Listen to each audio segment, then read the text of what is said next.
En septiembre de 2002 se produjo un extraordinario suceso en la Gran Pirámide de Giza. La mayor, la más grandiosa, la más misteriosa de todas las pirámides del antiguo Egipto. Un equipo de arqueólogos e ingenieros estaban llevando a cabo dos interesantes exploraciones, cuyas imágenes eran retransmitidas en directo por televisión.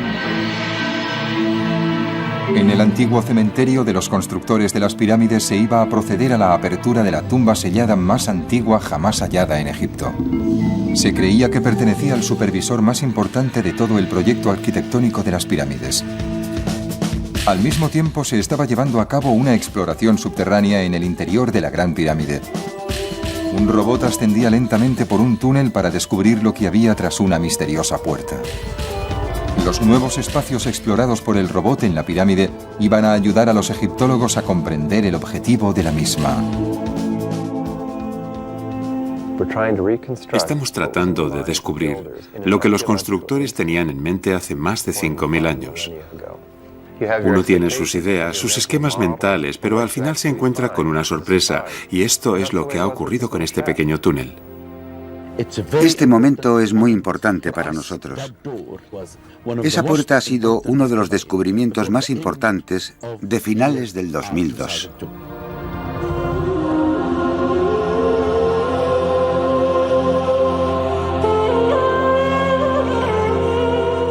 Los secretos de la Gran Pirámide.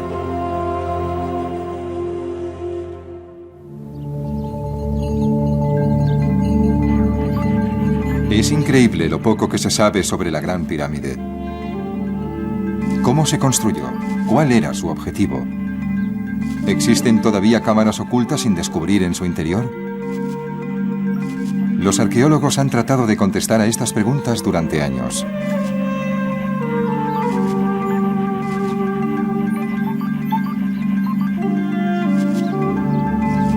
Siempre se ha pensado que la Gran Pirámide fue construida para el faraón Keops hace unos 4.500 años.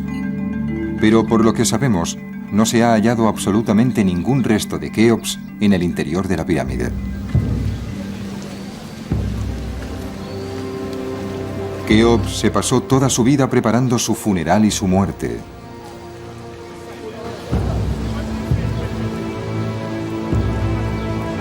Keops era el rey de todo Egipto, soberano supremo del mundo y un dios viviente.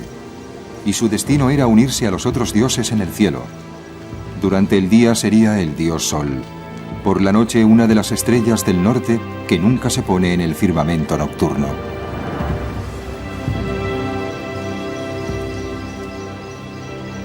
Cuando el barco funerario de Keops cruzó el Nilo, dejando el mundo de los vivos para entrar en el de los muertos, el faraón se llevó consigo al más allá los objetos más preciados de su vida terrenal.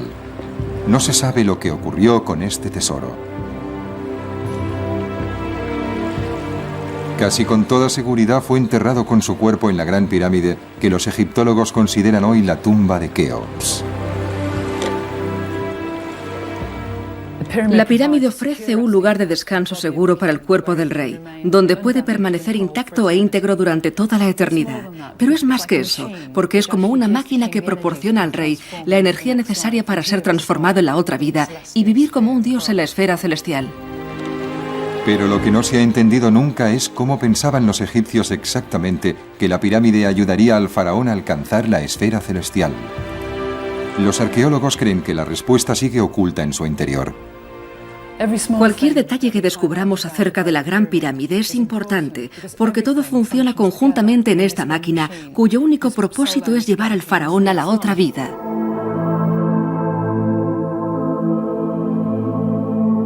En septiembre de 2002, los científicos planearon enviar un robot provisto de una cámara al interior de una zona de la Gran Pirámide totalmente nueva e inexplorada, retransmitiendo todo ello en directo por la televisión. Esta es la entrada a la Gran Pirámide. No es la entrada original, ya que esa entrada fue bloqueada tras el enterramiento del faraón. Este túnel fue excavado en la roca hace unos 1000 años y conduce a lo que se cree que era la cámara funeraria de Keops. Pero para llegar hasta la cámara donde nuestro equipo está trabajando, voy a tener que seguir un camino a través de una serie de túneles y pasadizos que atraviesan el propio corazón de la pirámide. Estoy a punto de llegar al primero. Voy a tener que subir estos escalones tan empinados hasta donde el equipo está trabajando para solucionar el misterio del túnel secreto. El misterioso túnel fue explorado por primera vez en 1992 por un ingeniero alemán, Rudolf Gantenbrink. Pero cuando su robot había ascendido 65 metros por el túnel, su equipo se llevó una gran sorpresa. El túnel estaba bloqueado. Parecía que la piedra que lo bloqueaba había sido tallada cuidadosamente para encajar en el orificio del túnel, pero ¿qué eran esas cosas que parecían mangos? ¿Podía tratarse de una puerta? ¿Y podía esto esclarecer la función de la pirámide?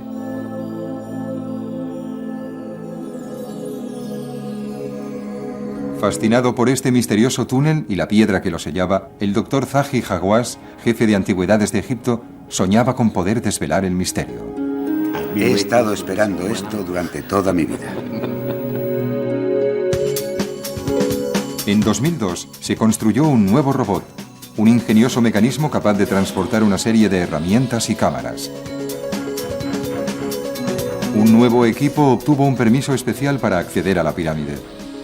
En septiembre, probaron el robot durante varias semanas.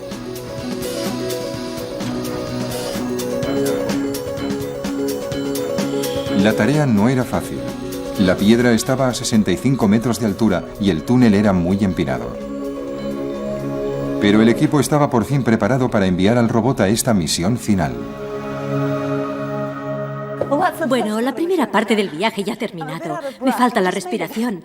He subido 35 metros por estos escalones tan empinados, pero ha valido la pena, porque ahora estoy justo en el corazón de la Gran Pirámide. Estoy en la que llaman la Gran Galería. Vean este impresionante techo de piedra de aquí. Las escaleras a cada lado de esta galería conducen al lugar donde se halló el sarcófago de Kéope. Es lo que se conoce como la cámara funeraria del rey. Pero no voy a entrar allí. Voy a bajar por este túnel que pueden ver detrás de mí hasta lo que se llama la cámara de la reina. Ahora se llama la cámara de la reina, pero en realidad la esposa de Kéope nunca fue enterrada aquí, o sea que no sabemos para qué era esta cámara. Este es solo uno de los misterios que esperamos resolver esta noche. Dentro de la cámara de la reina, el doctor Zahi Hawass y el equipo estaban esperando a Laura para enviar al robot a su viaje al túnel para ver por primera vez lo que hay más allá de la piedra que lo obstruye.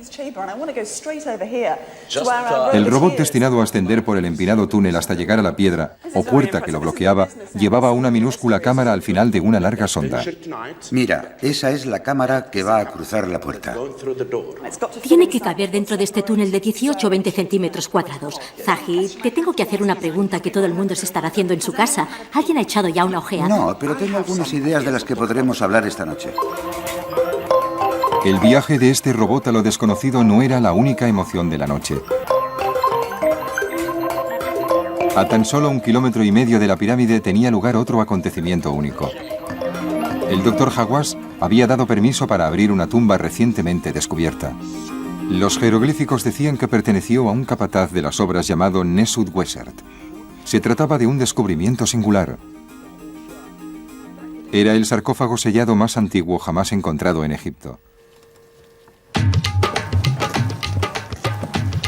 La tumba de Nesut Wessert era el último descubrimiento en un extraordinario cementerio que ha cambiado nuestra concepción sobre cómo se construían las pirámides. El doctor Hawass descubrió estas tumbas a principios de los años 90. Si bien hay cientos de tumbas cercanas a las pirámides pertenecientes a reinas, príncipes y princesas, nobles y oficiales de alto rango, nadie había hallado ni una sola tumba de los obreros de las pirámides. Siempre había soñado con encontrar algún resto de las personas que construyeron las pirámides. Esta es la primera tumba que encontramos. Tiene una bella forma abovedada. Estaba cubierta de yeso. Cuando entré, pude ver el nombre escrito en jeroglíficos. Ptah Shep Shu. Mirando al otro lado, pude ver un nicho para depositar las ofrendas para este hombre. Cerca del nombre se lee un título revelador: Conocido del Rey. Este es el principio de esta gran historia. El título y otros detalles de la tumba sugieren que este hombre era un obrero. Hasta hoy se han hallado más de 1000 nuevas tumbas, cada una de ellas perteneciente a un constructor de las pirámides. La mayoría eran sencillas, pequeños túmulos. Subiendo por la colina se hallaron tumbas más grandes, las tumbas de los capataces. Se trataba de un gran hallazgo. Las tumbas de los capataces no solo contenían sus nombres, sino lo más importante, los cargos de los difuntos.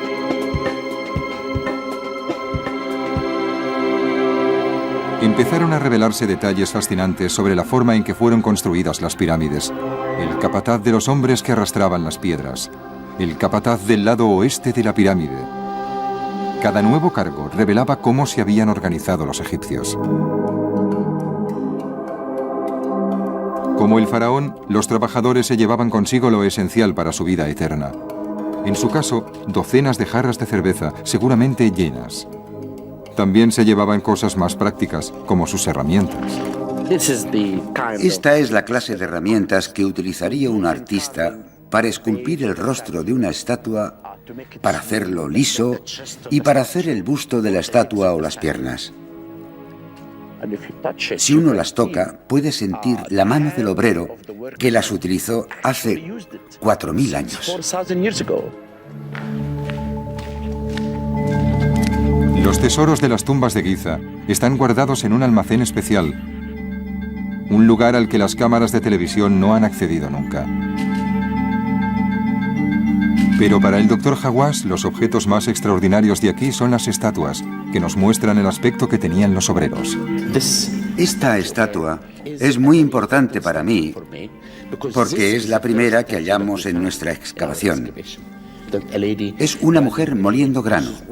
Está preparando la comida y el pan para los obreros que están trabajando duramente en la construcción de la pirámide. Lo interesante es que cada una de las caras de estas personas nos puede contar la historia de los grandes egipcios que construyeron las pirámides.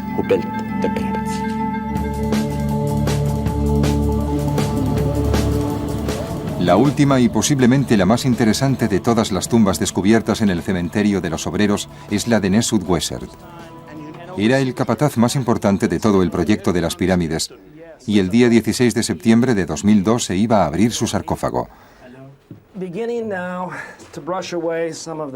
Se trataba del sarcófago sellado más antiguo hallado jamás en Egipto, y se esperaba que proporcionara nueva información sobre la construcción de estas impresionantes estructuras.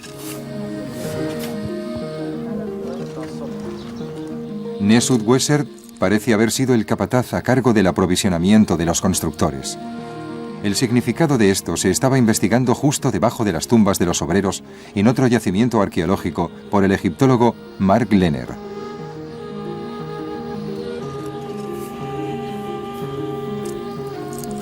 Cuando en los años 80 Mark Lehner empezó a trazar los planos de todo el complejo piramidal, encontró las canteras de donde se extrajeron las piedras para las pirámides, pero ni rastro de dónde vivían los obreros.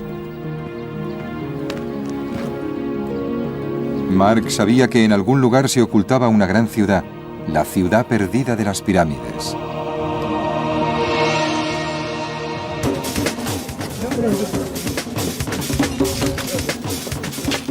Cuando iniciamos las excavaciones no sabíamos bien lo que nos encontraríamos. Teníamos muchas pirámides y tumbas, pero no sabíamos cómo vivía la gente.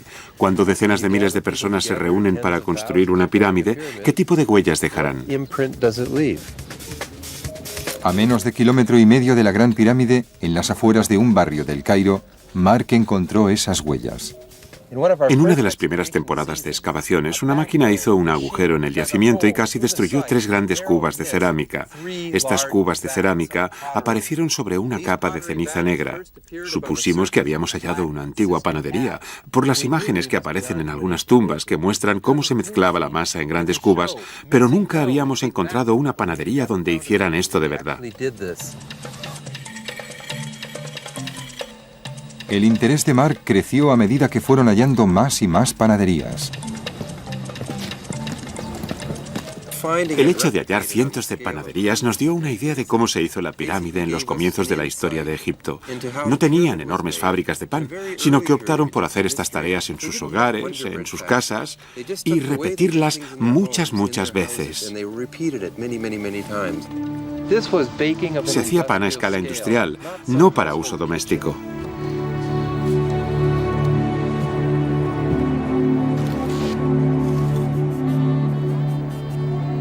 Pronto se descubrió que allí no solo se hacía pan, también se preparaban otras comidas, y en grandes cantidades.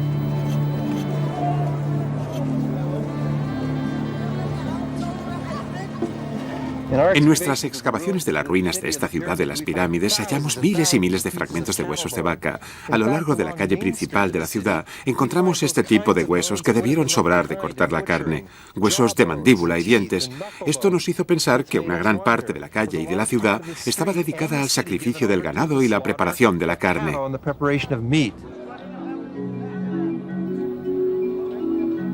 La carne era un alimento propio de las clases acomodadas, por lo que los descubrimientos de Mark contradecían en apariencia la típica historia que aún se cuenta a los turistas, que las pirámides fueron construidas por miles de esclavos.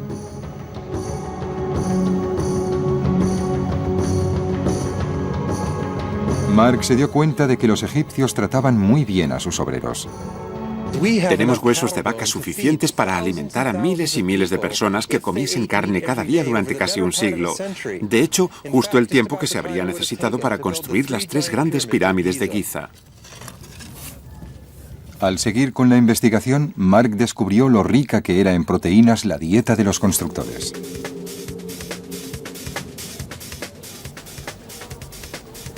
Parece la espina de un pequeño pescado. Se trata de uno de los millones de diminutos huesos de pescado que Mark ha encontrado esparcidos por el yacimiento.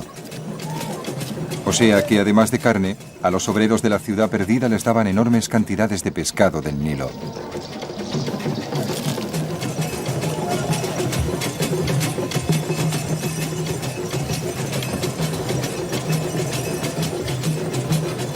No eran raciones propias de esclavos. A estos obreros se les alimentaba como auténticos atletas olímpicos.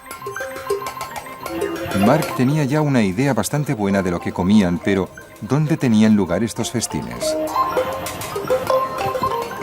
Entonces halló los restos de un singular edificio con una extraña disposición de canales y bancos a lo largo del mismo.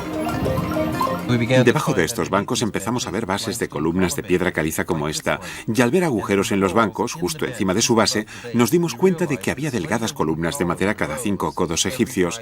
De hecho, nos encontrábamos en la sala de columnas más antigua de Egipto. Y ocultos en la arena, Mark halló pequeños indicios reveladores del objeto de esta sala. Cuando excavamos estos bancos y canaletas y los observamos realmente de cerca, encontramos pequeños huesecillos de pescado incrustados por todas partes. ¿Procedían estas sobras de comida de la primera y más antigua cantina que se conoce?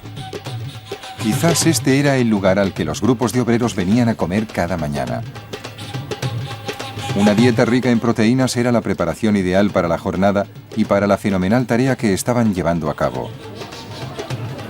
El aprovisionamiento era controlado seguramente por un administrador real, alguien como Nesut-Weser, que debió morir en Giza en el curso de la construcción.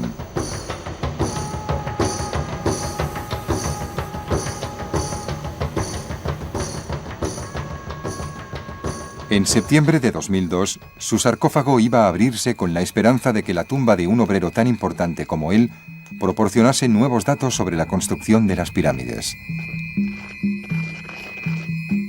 Al mismo tiempo, estaba en marcha otra misión para revelar más cosas sobre el significado de la propia pirámide.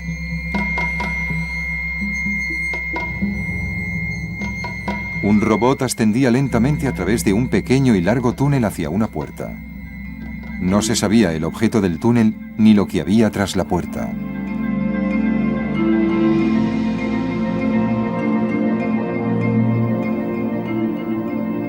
Miles de obreros trabajaban para construir una tumba para el hombre Dios que era su rey. Y ahora sabemos que la estructura que estaban construyendo era la más compleja jamás emprendida. Al erigir la pirámide de Keops, los constructores fueron creando un laberinto en su interior.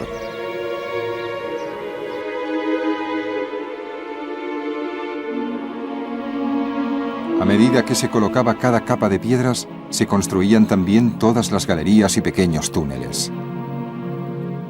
En cada etapa de la construcción, una mirada al interior de la pirámide hubiese revelado la complejidad de su distribución. Algunos de estos espacios interiores son enormes. La Gran Galería es un enorme túnel que desciende a la cámara funeraria de Keops.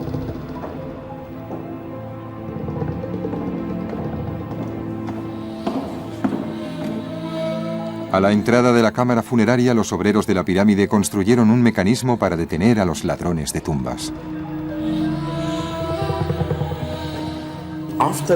Después de poner la momia del rey en el sarcófago, los obreros, los sacerdotes y el hijo del rey colocaron esta losa para cerrar la entrada de la cámara funeraria, de forma que el rey sepultado estuviese seguro en la otra vida.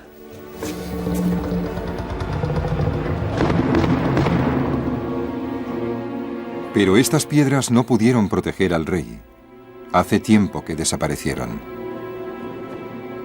Al otro lado se halla el Sancta Sanctorum, la cámara funeraria. Allí, en el interior del gigantesco sarcófago, es donde debía reposar el cuerpo del rey. Y al igual que en la cámara de la reina más abajo, hay dos pequeños túneles que suben en dirección al cielo. El objeto de estos túneles se desconoce todavía. Incluso algunas de las cámaras más grandes siguen siendo un misterio, como la cámara subterránea que hay bajo la pirámide.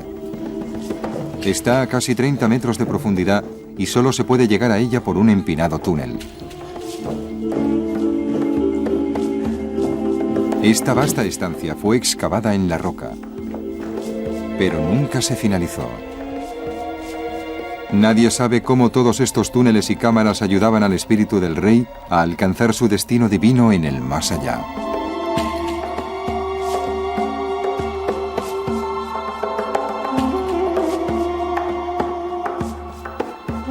En el corazón de este rompecabezas está la cámara de la reina. A pesar del nombre, no se destinó a la esposa real de Keops. Esta tiene su propia pirámide en el exterior. Así que, ¿para qué servía?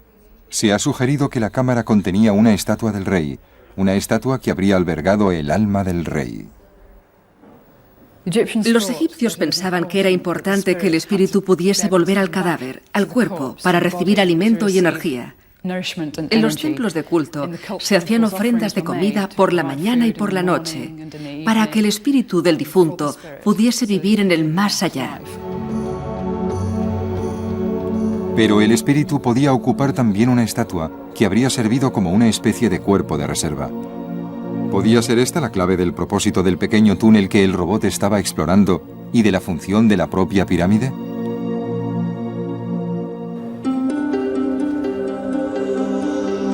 Anteriormente, el Dr. Hawass y uno de los miembros del equipo de investigación, Meg Waters, habían subido hasta el lugar donde debía terminar el túnel procedente de la cámara de la reina. Hay dos de estos túneles, uno en el lado norte y otro en el lado sur. Sus respectivas salidas no se han hallado nunca. Ahora estamos cerca de este túnel, pero los arqueólogos de Giza han mirado por toda la superficie de aquí, en la zona sur, y no han podido encontrar rastro alguno de este túnel que debe tener un agujero fuera. Los túneles debían ser importantes porque hacerlos era increíblemente difícil. Su construcción no fue una ocurrencia tardía, sino que fueron cuidadosamente abiertos a medida que se edificaba capa a capa la pirámide.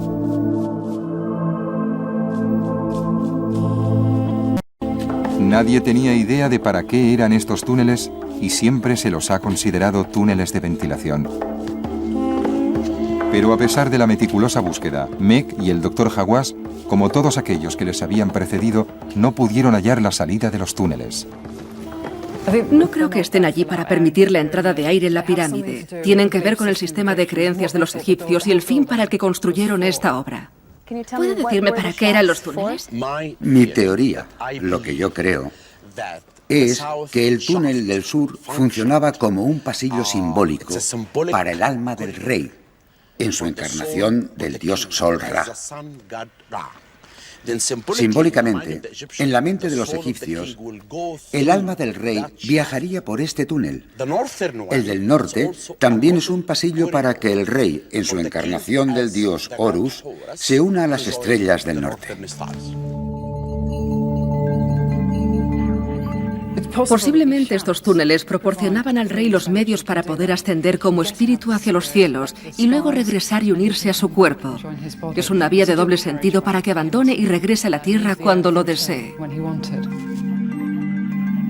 ¿Es este el secreto de los túneles? ¿Eran avenidas para dirigir el alma del rey hacia la bóveda celestial en los cielos del norte y del sur?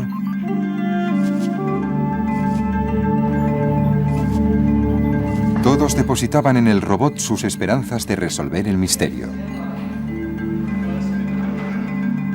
Quizás tras la puerta secreta se encontraba una respuesta.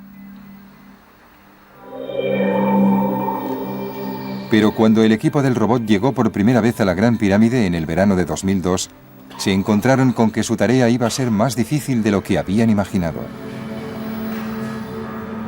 Habían planeado enviar al robot equipado con minúsculas cámaras al estrecho túnel de la Cámara de la Reina para investigar la misteriosa puerta o piedra que bloqueaba el final del mismo.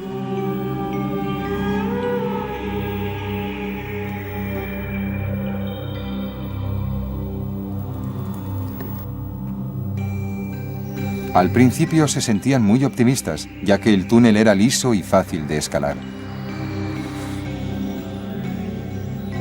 Y a los 60 metros de ascenso pudieron ver por primera vez la piedra obstructora.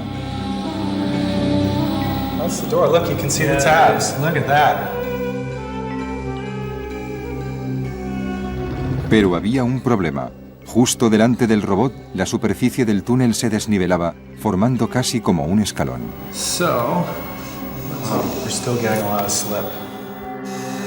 It's a very high step, it's an uneven step, it's at an odd angle. It's very difficult for me to steer and get traction.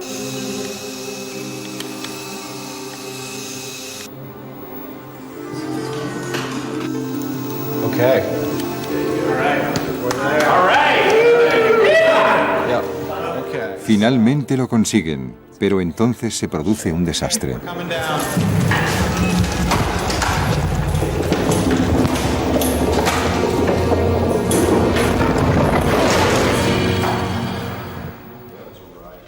El robot cayó casi 60 metros.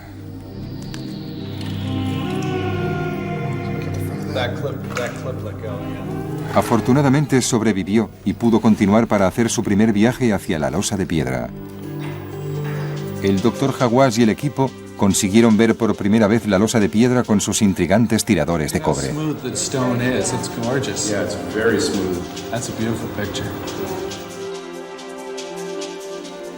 Estas eran las imágenes más detalladas e hicieron un intrigante descubrimiento. En este trozo, al fondo del rincón, se ven unas sombras y se puede ver muy claramente que esta puerta encaja en una ranura vertical de la pared lateral. Esto es una buena noticia, porque es lo que uno haría si esto fuese una puerta que se colocase en su sitio desde arriba. El hecho de saber más cosas sobre la piedra hizo que aumentase la determinación del equipo de ver lo que había tras ella, quizás una nueva cámara. Pero el robot no estaba funcionando correctamente y necesitaría algunas mejoras importantes antes del regreso del equipo en septiembre. La esperanza de hallar cámaras secretas en la pirámide no es tan inverosímil. Los primeros exploradores descubrieron ya cámaras ocultas.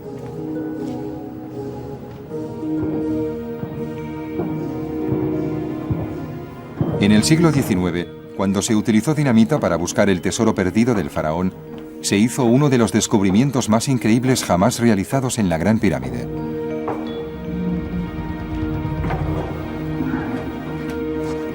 Se hallaron varias habitaciones secretas situadas todas juntas encima de la cámara funeraria del rey. Hay 5, y fueron construidas para repartir el enorme peso que soportaba la tumba del rey situada debajo. El doctor Hawass tuvo que avanzar a rastras a lo largo del tajo abierto por la dinamita para llegar a estas habitaciones secretas. Y fue aquí donde hizo un hallazgo sensacional.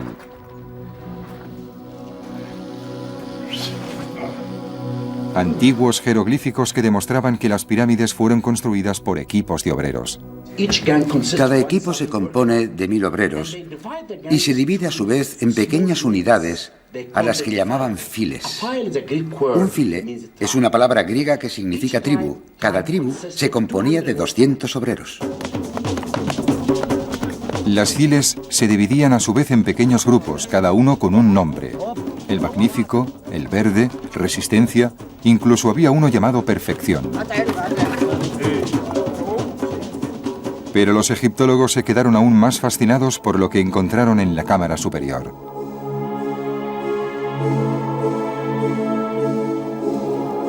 Allí, entre las inscripciones olvidadas hasta el descubrimiento de las cámaras, había más jeroglíficos antiguos, pero estos eran diferentes. Este es el nombre. Es la primera vez que vemos el nombre de Keops escrito en la pirámide. Keops, dentro de un cartucho. Y después tenemos la palabra de Aperú y Sin-Su, que significa el equipo, y que es el nombre del equipo que construyó las pirámides llamado Amigos de Keops. Sorprendentemente, este es el único lugar conocido en toda la pirámide en que aparece el nombre de Keops. El hecho de rubricar su trabajo en este lugar sagrado también proporcionaba a los obreros la oportunidad de ser inmortales.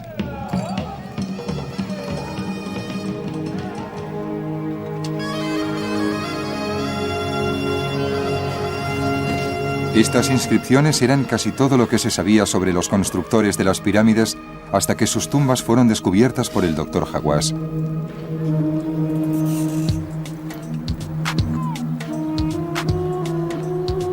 Y empezaron a surgir intrigantes detalles sobre su vida.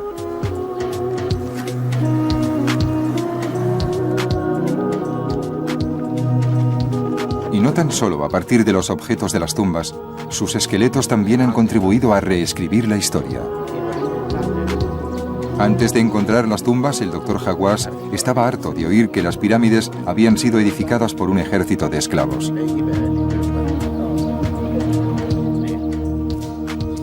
Pero los nuevos descubrimientos realizados por la doctora Asa Mohamed Sarri el-Din llevaron a esta experta en huesos a la misma conclusión que Mark Lehner en La ciudad de los obreros. Los trabajadores habían sido tratados demasiado bien como para ser esclavos.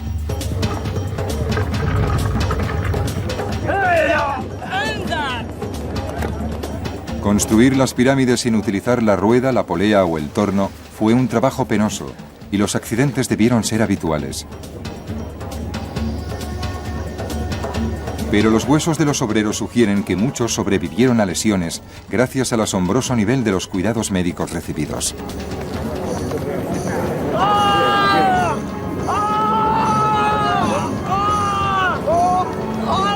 Cuando el aplastante peso de una piedra destrozaba literalmente el antebrazo de un obrero, solo había una solución: la amputación. Sorprendentemente hay pruebas de que no solo se llevaba a cabo la misma, sino que además el paciente sobrevivía. Estos son 2 huesos del brazo y están amputados a este nivel más o menos, casi 1/3 del brazo. Tenemos también la parte superior del brazo de este individuo y podemos ver cuál es esta parte del hueso. Y vemos que está curvada, porque este individuo había sufrido una amputación a este nivel. Y por eso utilizaba su mano así, y eso causa la curvatura del hueso, como vemos aquí. Esto significa que esta persona vivió aún muchos años después de su amputación. Hasta ahora nadie se había imaginado que alguien pudiera sobrevivir a esta operación quirúrgica en la época en que las pirámides fueron construidas, ni que los obreros recibieran tal atención médica. O sea que, lejos de ser esclavos, esto demuestra lo mucho que eran valorados los obreros y lo importante que era este proyecto de construcción para el antiguo Egipto. El descubrimiento de que a los obreros se les trataba bien y de que estaban divididos en equipos mostraba la forma en que los planificadores de las pirámides organizaban a sus hombres. También proporcionó a Mark Lehner datos para ayudarle a resolver el último problema. Se había encontrado con que a cada lado de las calles de la ciudad de la pirámide había extraños y voluminosos edificios, caracterizados por contener habitaciones en forma de alargadas galerías. Mark estaba perplejo.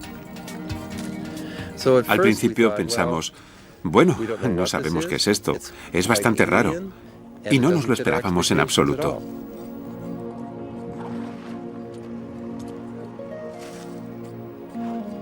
¿Se preparaba también comida en estas alargadas habitaciones? ¿Qué hacían aquí los constructores de las pirámides?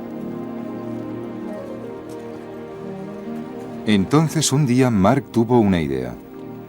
Es posible que estas galerías de más de 20 metros de longitud fuera donde dormía algún grupo de trabajadores.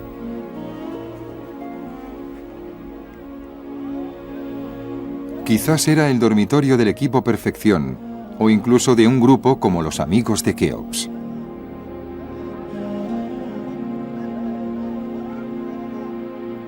Pero Mark cree que se necesitaron unos 25.000 obreros para construir las pirámides.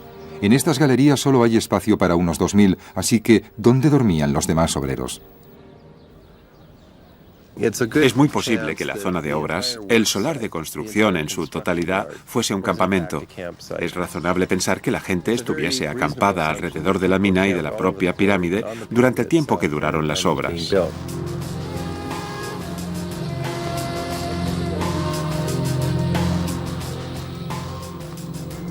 O sea que es posible que algunos de los peones que trabajaban solo de forma temporal viviesen cerca de la pirámide y que la gente de la ciudad se ocupase de alimentarles bien. Pero los capataces como Nesud Wessert, el hombre cuya tumba se abrió en septiembre, y los obreros cualificados no vivían en campamentos. ¿Dónde vivían entonces? Mark no tenía aún todas las piezas del rompecabezas, pero eso iba a cambiar muy pronto. Hacia el final de la temporada de excavación, cuando el equipo de Mark extendió un poco más la zona de exploración del yacimiento, apareció una importante pieza del rompecabezas. Fue precisamente en las últimas semanas cuando, al explorar el extremo este del yacimiento, empezamos a encontrar pequeñas cámaras y casas. La existencia de una ciudad de los constructores de las pirámides parecía ahora mucho más probable. Ahí, en ese rincón del yacimiento, estaban las casas para los obreros permanentes y sus familias, para los artesanos, capataces, alfareros, tejedores y carpinteros.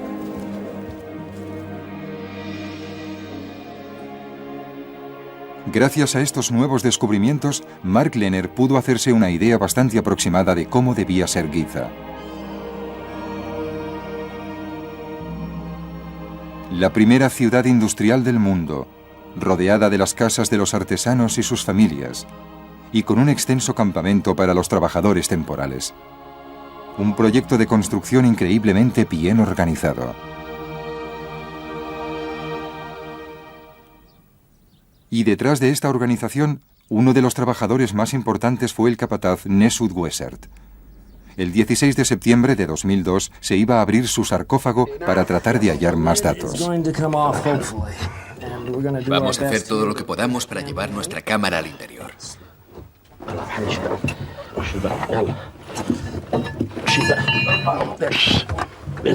Aquí está. Creo que es un esqueleto. Dios mío. Hay un esqueleto, ¿verdad? Dios mío. Dinos lo que ves, Zahi. Veo a un hombre descansando en paz y el cráneo del esqueleto. En el interior había un esqueleto perfectamente conservado. Yacía de lado, como en todas las tumbas del antiguo Egipto, encarado hacia el este, hacia el sol naciente.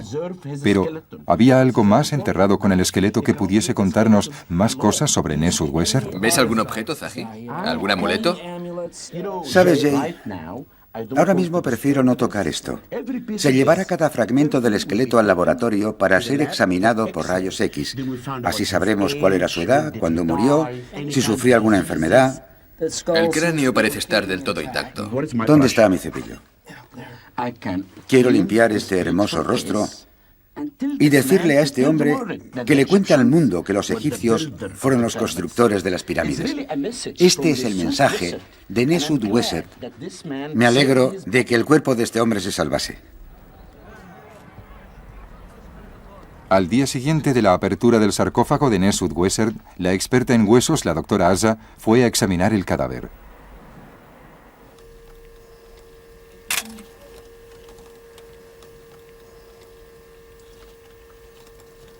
Solo con coger el hueso de la pelvis, esta experimentada científica pudo ver ya algunas cosas claras.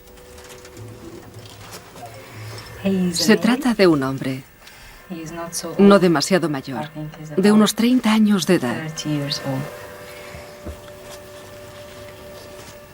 Y cuando examinó su cráneo, pudo ver que había sido un hombre alto y fuerte. Como podemos ver, el cráneo es grande y los dientes también lo son. Y también el ángulo entre la nariz y la frente. Todo esto nos dice que se trata de un varón.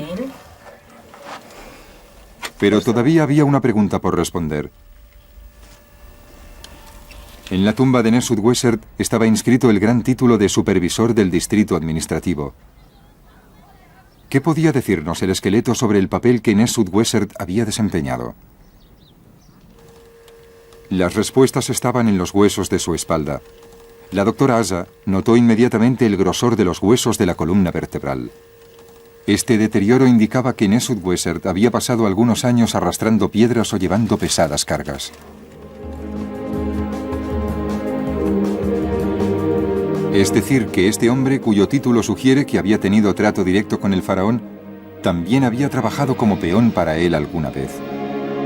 ¿Significa esto que en el antiguo Egipto uno podía llegar a un puesto importante a base de trabajar? ¿Que esta sociedad era mucho más flexible de lo que se creía? Es una nueva y fascinante teoría sobre la historia de la construcción de las pirámides.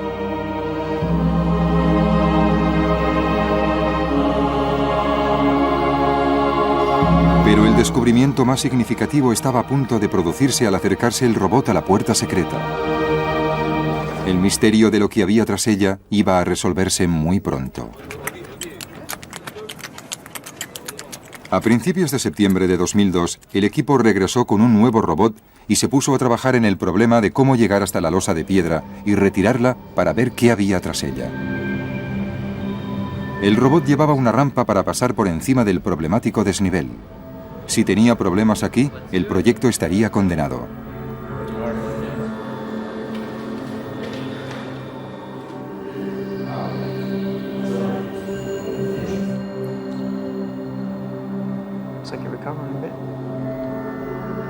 La rampa funcionó. Ahora el equipo quería averiguarlo todo sobre la losa de piedra. ¿Se movería o no?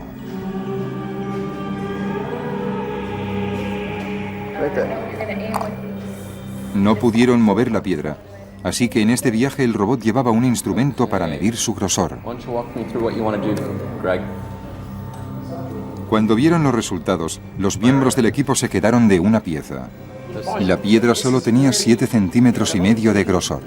La cuestión es que la piedra solo tiene 7,5 centímetros de grosor. No podéis usar un taladro como este.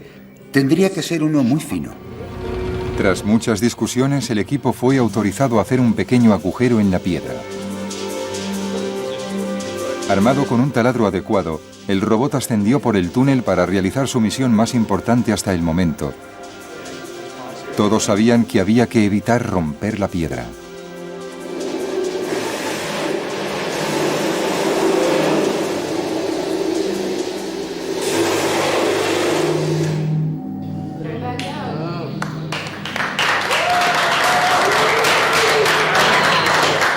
Hicieron un agujero limpio sin causar ningún otro desperfecto.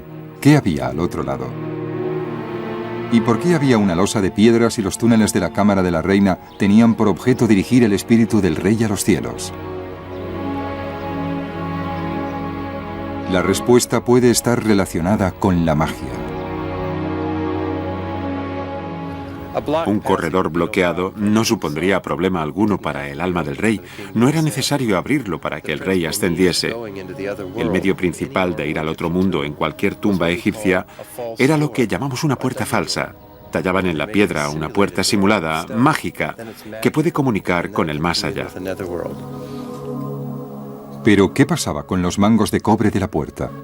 Para los egipcios era muy importante que todas las áreas de su existencia estuviesen marcadas y separadas por barreras o puertas. Cuando el espíritu del rey llegase a la puerta de piedra, diría las palabras mágicas. Quizás tenía que decir el nombre de los mangos de cobre o quitar el cerrojo. Y si atravesaba la puerta, no habría duda alguna de que él era un ser divino.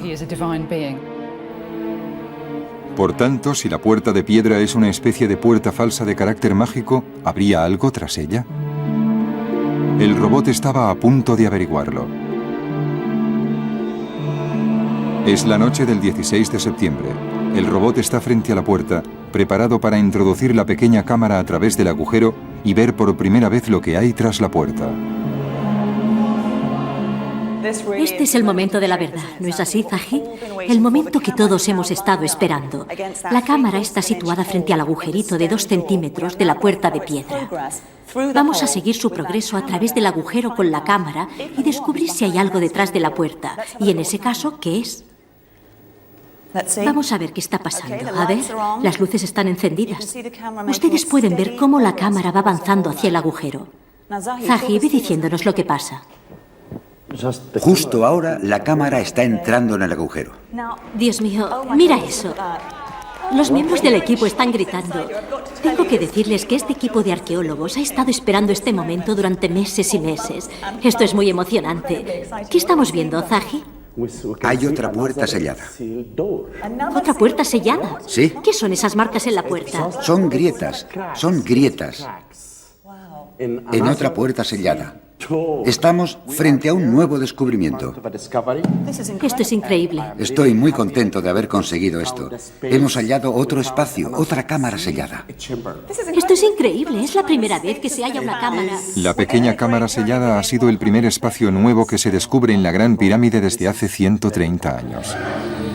Estaba muy nerviosa cuando la cámara pasó por el agujero y me quedé pasmada cuando vi enfrente la superficie blanca de la roca. Fue una sorpresa. Ver frente a ti algo que nadie había contemplado desde hacía 4.500 años. Al día siguiente, el equipo regresó a la cámara de la reina para examinar mejor su descubrimiento. Y utilizando la sonda de la cámara como metro, calcularon el tamaño del nuevo espacio. Hicimos mediciones y ahora sabemos que el espacio entre la parte trasera de la puerta de piedra y la parte frontal de la nueva puerta de piedra es de 18 centímetros. Es decir, que esta extraña cámara nueva de la pirámide tenía solo 18 centímetros de profundidad. Pero ese no fue el único descubrimiento del día.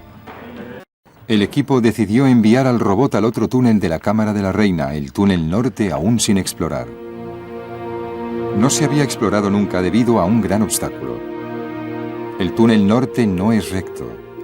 Los constructores tuvieron que curvarlo para rodear la gran galería. Y nadie ha podido ver lo que hay más allá de la primera curva.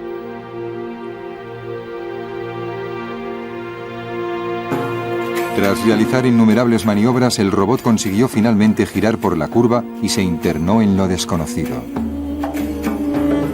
Cuando ascendía por el túnel, tuvo que evitar una barra que había sido colocada por unos exploradores en los años 20. También ellos habían intentado resolver el enigma de estos túneles. El equipo no sabía lo que esperar, pero sabían lo que querían encontrar.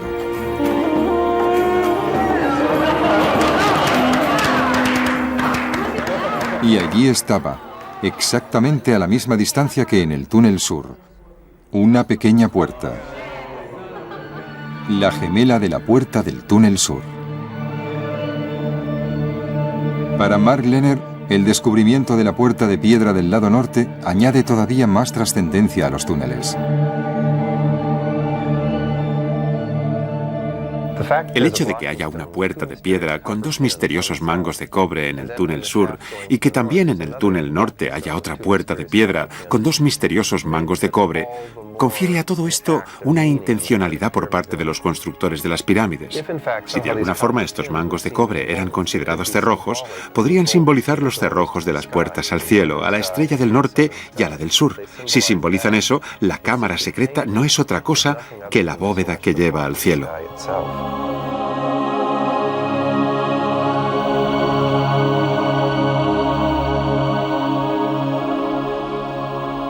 Para mí siempre ha sido un problema el hecho de que tengamos al rey en su cámara funeraria y luego lo tengamos en las estrellas. ¿Cómo llega hasta allí? Aquí tenemos la respuesta, una respuesta lógica y pragmática al estilo egipcio. Los egipcios proporcionaban a su rey un pasaje con puertas, que es exactamente lo que se necesita. Las puertas son un mecanismo de seguridad que permiten al rey y solo al rey cruzarlas, y hay una ruta directa al exterior para él.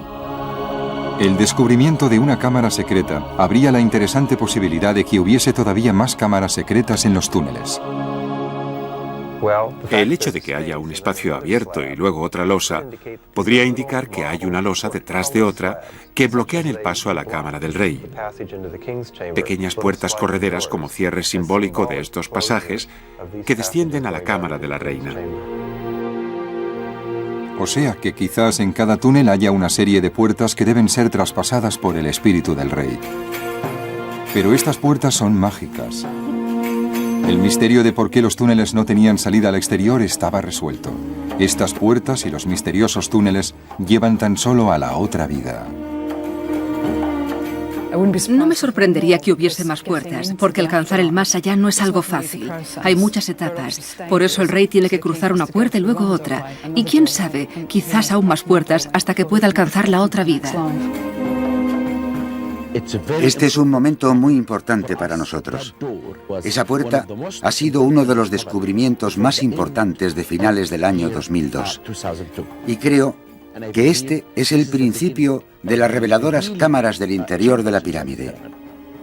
Esto continuará.